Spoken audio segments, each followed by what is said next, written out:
pindutin mo ka viewers yung set button first. Magbiblink na yung time natin. Pagkatapos pindutin yung select button para maset natin yung oras. Ayan, isa-set mo mga ka viewers. Check this.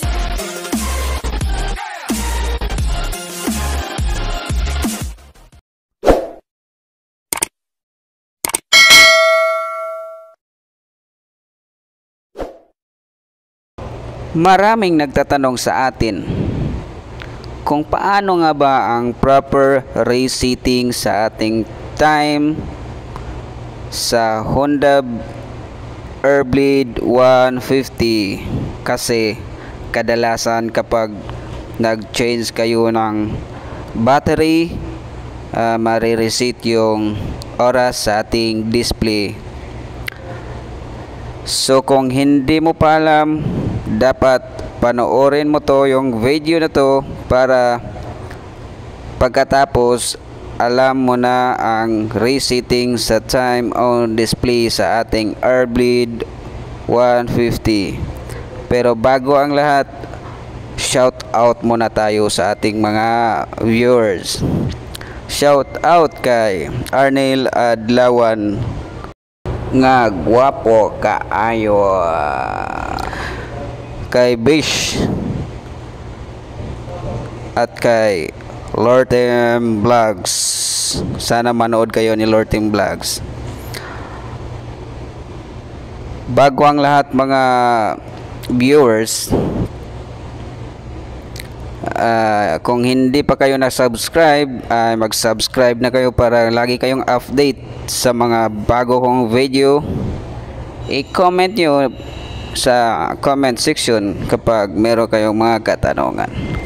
So ngayon mga ka-viewers, sa ating display makikita natin yung kilometer per hour, odometer, fuel gauge, at saka yung time. So for today's video, yung proper resetting muna tayo sa time natin on display.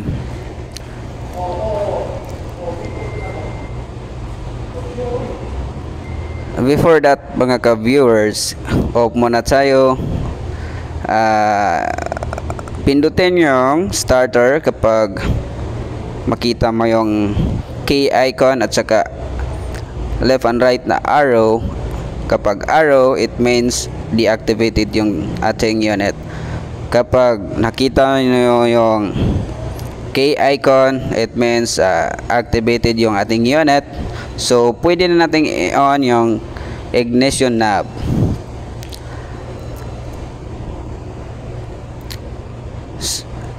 So naka-deactivate tayo. Press starter once, then key icon yung makikita natin on display. So nagla-lights on na din yung ignition knob natin.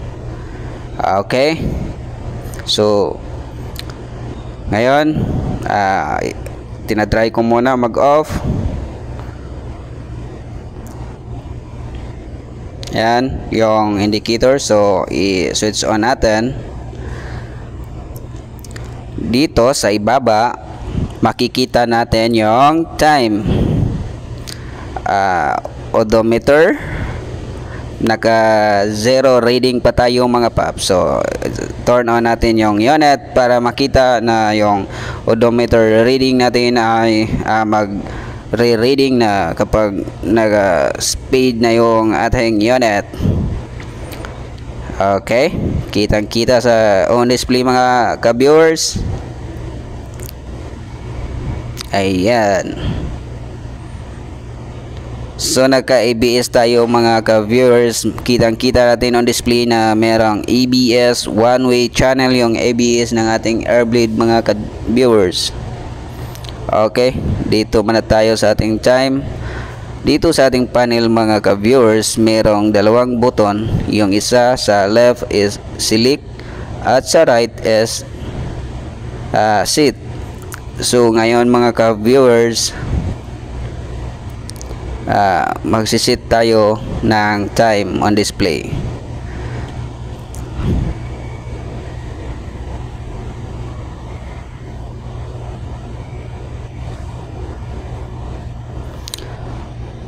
So sa pag-set natin mga ka-viewers, dapat i-press in yung button, isa ba niyong i-press in. Pagkatapos, kapag merong lumabas na blank sa oras is stop, and then i-set natin yung time muna bago ang minutes. Pindutin yung set mga ka-viewers. So trial lang tayo muna, hindi pa natin i-set para malaman nyo na kapag pindutin yung set at saka select na pagsabayin, yung time ay magbe-blank mga ka-viewers. So ngayon pindutin natin ulit, isabay natin pindutin yung select at saka set. So makita nyo mga ka-viewers na yung time at saka minutes ay nagbe-blank. So para yung time lang yung i-set muna natin first. So pindutin yung set, then magbe-blank yung time. Pagkatapos pindutin yung select button para ma-set natin yung time muna, kung ano ba yung time natin ngayon. So ngayon morning tayo nagsiset ng time, so 9 AM ngayon. Pagkatapos para magbe-blank na din yung minutes. Tapos dahil tapos na tayong iset yung oras natin, is pindutin ulit yung set button. Pagkatapos magbe-blank yung minutes.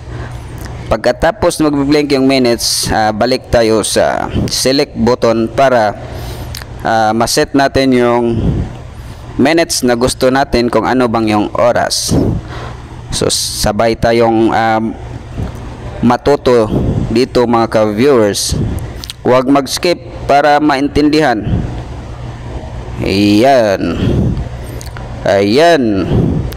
So yan mga ka-viewers, kitang-kita on display na yung time natin is 9:21. So para ma-set lahat mga ka-viewers, pindutin yung select set button para hindi na magbe-blink yung time. So properly setting na mga ka-viewers.